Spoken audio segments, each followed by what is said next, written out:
चलिए, welcome VKD maths classes 001 में आपका स्वागत है। चलिए, कल के वीडियो में हम देखे थे रे, स्ट्रेट लाइन और पैरेलल लाइंस। ठीक है, आज के वीडियो में हम देखेंगे कॉन्करेंट लाइन क्या होता है। ठीक है, तो चलिए स्टार्ट करते हैं बेसिक कॉन्सेप्ट में। कॉन्करेंट लाइन, ठीक है, बेसिक कॉन्सेप्ट में फर्स्ट ऑफ ऑल देखते हैं कॉन्करेंट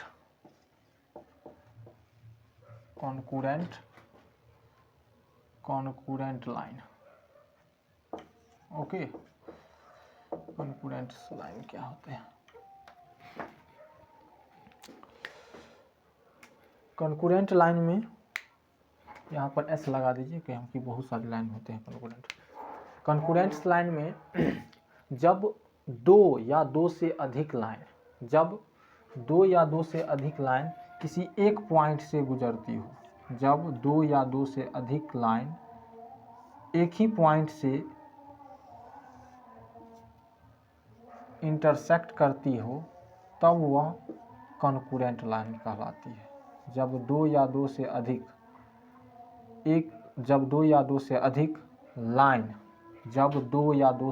लाइन किसी एक ही पॉइंट से इंटरसेक्ट करे, उसको क्या बोलें? Concurrent line. इसका डिफिनीशन क्या होगा? Two or more line which passing through a given point. Two or more line passing through a given point are called concurrent line. जब दो या दो से अधिक लाइन एक ही पॉइंट क्या रहेगा? एक रहेगा, जिसको हम गिवन बोलते हैं, पॉइंट दिया रहेगा। जब एक पॉइंट से दो या तो फिर दो से अधिक लाइन पास करे, तब वह एक दूसरे का क्या होगा? कॉन्करेंट होगा। जैसे मान लेते हैं ए है, बी है, सी है, डी है, ठीक है, ई है, यहाँ पे क्या है? ये सब ए बी सी डी ई, ये सब कॉन्करेंट लाइन है। कहाँ पे? ओ। तो ओ क्या हो गया? O is concurrent point. ठीक है, ओ इज कॉन्करेंट पॉइंट और A B C D concurrent line. Okay, O is क्या होगा? कॉन्करेंट पॉइंट हो जाएगा और A B C D concurrent line हो जाएगा। ठीक है, चलिए इसको मिटाते हैं, इसका डिफिनीशन लिखाते हैं आपको। इसका डिफिनीशन क्या होगा?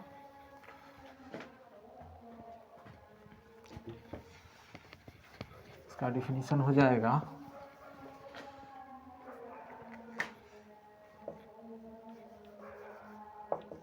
Two or more line passing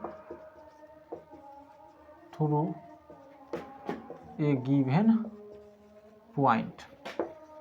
ठीक है, two or more line passing through a given point are called concurrent lines. ठीक है, जैसे फॉर एग्जांपल में देखिए, एक पॉइंट दिया हुआ है, ठीक है, इस पॉइंट से हम एक लाइन खींचते हैं, ठीक है, फिर इसी पॉइंट से दूसरा लाइन हम खींचते हैं, ड्रॉ करते हैं, फिर इसी पॉइंट से तीसरा लाइन ड्रॉ करते हैं, इसी पॉइंट से हम क्या करते हैं?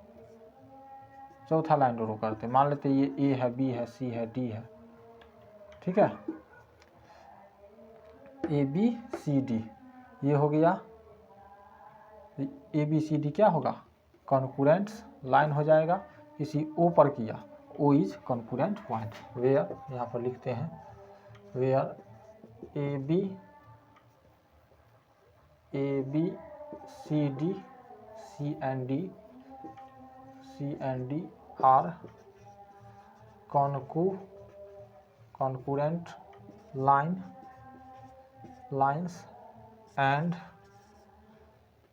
and O is concurrent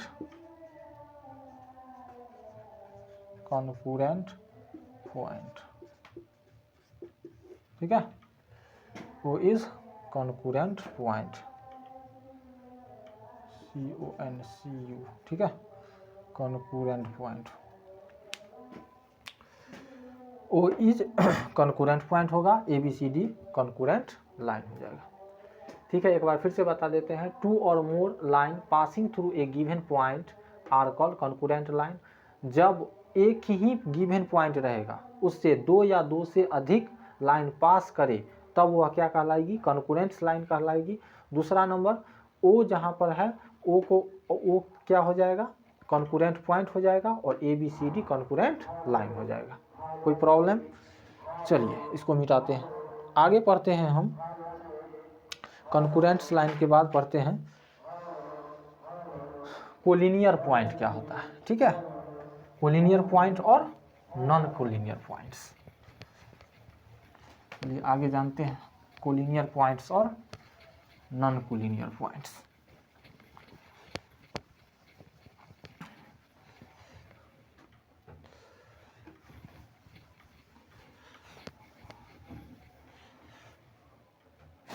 collinear point अगला रखते हैं,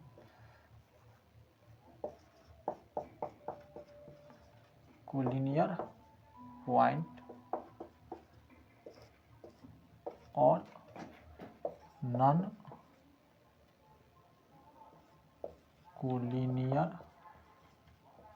पॉइंट। कोलिनियर पॉइंट्स और नॉन कोलिनियर पॉइंट्स। ठीक है, ऐसे लगा दीजिए, कहे कि पॉइंट्स जब भी होगा तो ज़्यादा होगा इसमें।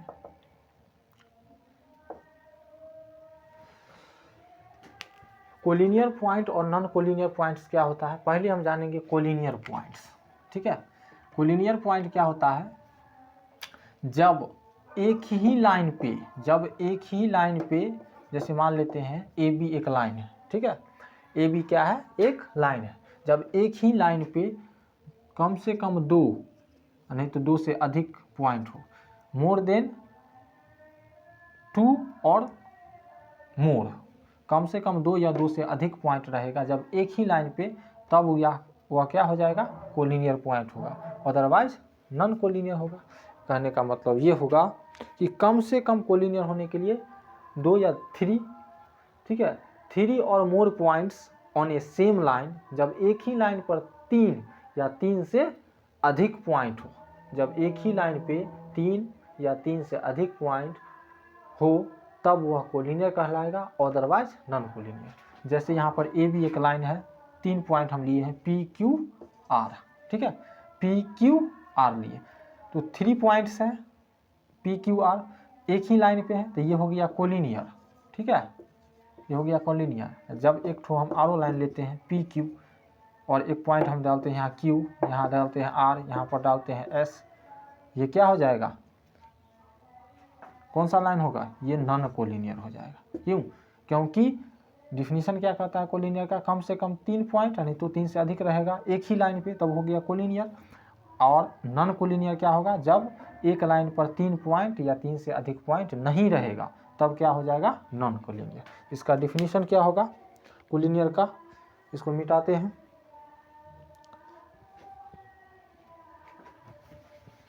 इसका डिफिनीशन होगा कोलिनियर पॉइंट का, कोलिनियर पॉइंट का डिफिनीशन हो जाएगा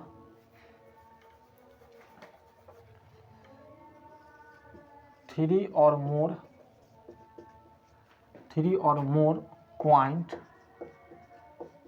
ठीक है, 3 और मोर पॉइंट लाई ऑन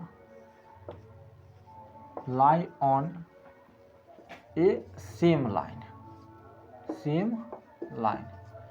ठीक है, 3 या 3 से अधिक point lie on a same line, जब एक ही लाइन पर 3 या 3 से अधिक पॉइंट रहेगा, तब यह क्या कहलाएगा?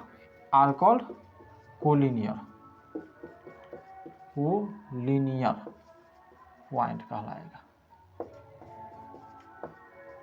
ठीक है, आर कॉल्ड कोलिनियर पॉइंट्स। एक बार फिर से बताते हैं, 3 और more point lie on a same line. ठीक है, 3 और मोर पॉइंट दे या 3 और more points lie on a same line are called collinear. या ऐसे भी कह सकते हैं 3 और more point they all lie on a same line. ठीक है, are called collinear point. For example में जैसे हो गया, जैसे मान लेते हैं ये पी क्यू है, ठीक है, इस पर हम 3 पॉइंट डाल देते हैं, ठीक है, 4 डाल देते हैं, कोई दिक्कत नहीं है। मान लेते हैं A Q B S, where ये क्या हो जाएगा, A Q B S point on a same line, एक ही लाइन क्या है पी क्यू, ये क्या हो जाएगा A Q B S point on a same line, किस पे है तो पी क्यू पे, लाइन कौन है पी क्यू पे, point Q A Q B S है, तो ये कैसा हो जाएगा कोलिनियर हो जाएगा। अन्यथा दूसरा एग्जाम्पल लेते हैं हम, एग्जाम्पल नंबर फर्स्ट मानिए, इसको सेकेंड मानते हैं। सेकेंड में मान लेते हैं ये ए बी है, ठीक है, ये ए है, ये ए है, ये बी है, यहाँ पर डाल देते हैं टी, यहाँ पर एस, यहाँ पर क्यू, ठीक है, यहाँ पर एफ, यहाँ पर क्या होगा, ये हो जाएगा non collinear, non collinear point, ठीक है। यहाँ लिखेंगे अदरवाइज, लिख देते हैं अदरवाइज, इसी डिफिनीशन में लिख लीजिएगा, ये वाला लगा दीजिएगा अदरवाइज नॉन कोलिनियर। डिफिनीशन यही रहेगा कि लिखिएगा 3 और more point lie does not lie on a same line are called non collinear point, otherwise क्या हो जाएगा नॉन कोलिनियर पॉइंट। ओके, ये आई नॉन कोलिनियर पॉइंट। एक बार फिर से हम रिपीट कर रहे हैं कोलिनियर पॉइंट्स और non collinear points. Collinear point बताएं 3 और more point lie on a same line, ठीक है, 3 और more points they all lie on a same line, ठीक है, आर कॉल्ड कोलिनियर्स। नॉन कोलिनियर बताएं कि ये पॉइंट अलग अलग रहेगा, एक ही लाइन पर नहीं रहेगा, तो वो हो जाएगा नॉन कोलिनियर पॉइंट्स। वही लिखे हैं पी क्यू एक लाइन है, यहाँ पर A Q B S point on a same line है पी क्यू पर, ठीक है। यहाँ पर मान लेते हैं आर मान सकते हैं, कोई दिक्कत नहीं है, ठीक है, आर मान सकते हैं, यहाँ डबल क्यू हो गया तो यहाँ पर आर कर सकते हैं, कोई दिक्कत नहीं। A R B S point on a same line P Q, okay. काहे कि 2 बार क्यू क्यू लिखा था, इसलिए हम इसको मिटा करके आर लिख दिए ताकि कंफ्यूजन ना हो जाए। मिटा दे, चलिए इसको मिटाते हैं, आगे देखते हैं इसको।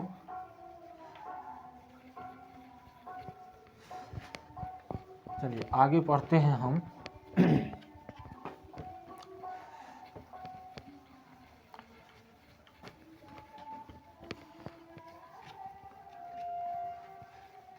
कोलिनियर हो गया, चलिए आगे पढ़ते हैं हम एंगल्स। क्या पढ़ते हैं एंगल्स। एंगल्स क्या होते हैं एंगल्स नहीं होता है, होता है एंगल, ठीक है। एंगल माने क्या होता है कोण होता है, क्या होता है जिसको हिंदी में बोलते हैं कोण। एंगल क्या होता है, जब पहले समझिए एंगल होता क्या है, जब 2 रे if 2 ray same initial point पे मीट करेगा, if 2 rays same initial point, जब 2 रे एक ही इनिशियल पॉइंट पे मिलेगा, जब 2 रे एक ही इनिशियल पॉइंट पे मिल जाएगा, जैसे देखिए एक हम रे लिए ओ ए और फिर एक लिए ओ बी, इसका इनिशियल पॉइंट क्या है ओ है, इनिशियल पॉइंट ओ है, और 2 रे है, जब 2 रे एक ही इनिशियल पॉइंट पर मीट करेगा तो क्या बनेगा एंगल बनेगा, ठीक है। एंगल का डिफिनीशन क्या होगा, if 2 ray meet on a same initial point, ठीक है, या if 2 ray with meet same initial point is called an angles, okay. इसका डिफिनीशन क्या होगा, if two rays same initial point meeting on a same initial point is called an angle. इसका definition क्या हो जाएगा? इसका डिफिनीशन होगा if two rays meet, ठीक है, if two rays meet same initial point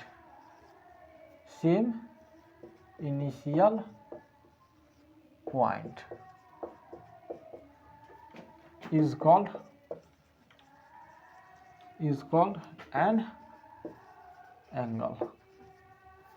angle का पहले ए स्मॉल दीजिए, ठीक है, इसको एंगल बोलते हैं। एक बार फिर से बता देते हैं,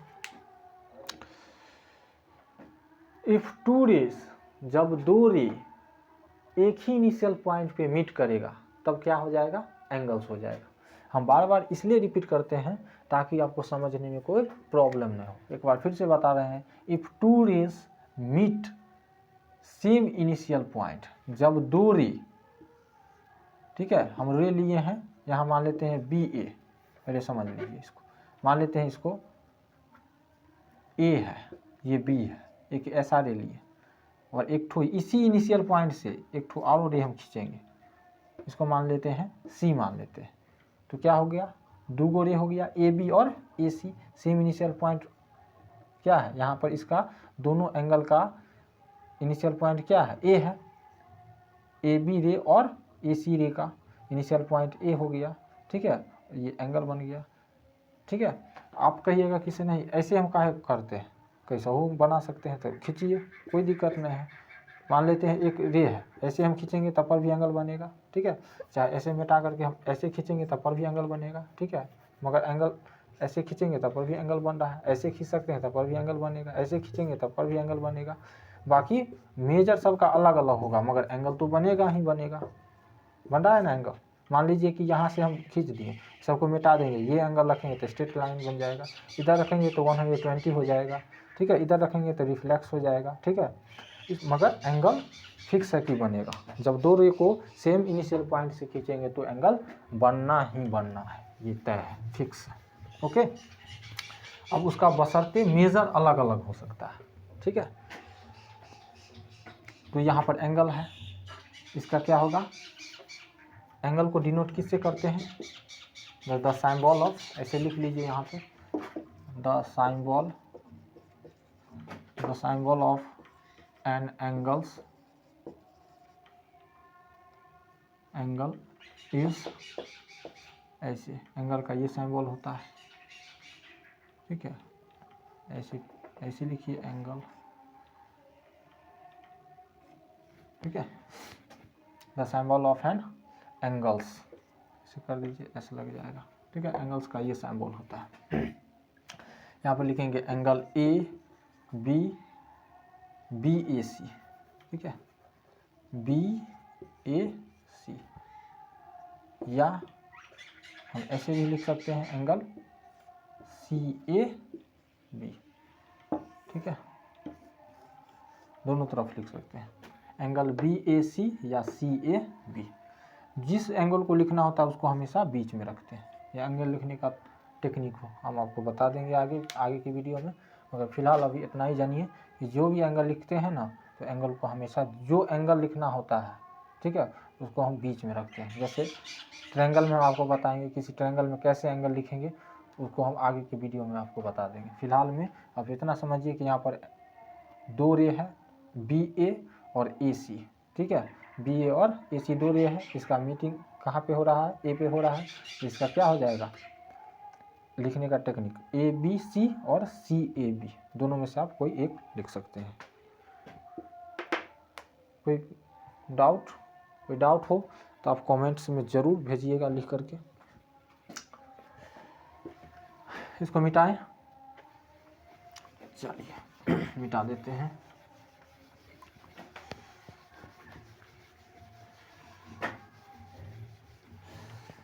उसके बाद हम पढ़ेंगे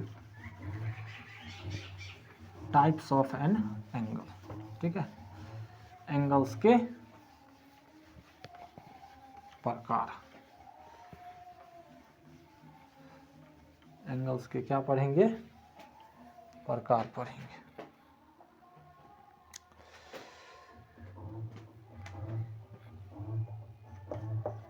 टाइप्स ऑफ एन एंगल, ठीक है, types of an angle, types of an angles, angles के प्रकार। हम एंगल्स के टाइप्स बारी बारी से देखेंगे। पहला होता है एंगल्स एक्यूट एंगल, ठीक है। दूसरा होता है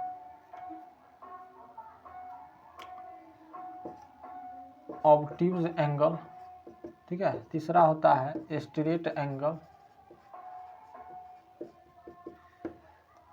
यहाँ ए है। 4 नंबर में होता है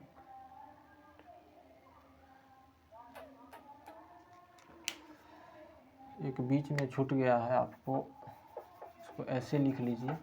एक्यूट राइट होता है, ऑब्ट्यूज होता है, ठीक है, राइट ऑब्ट्यूज। उसके बाद होता है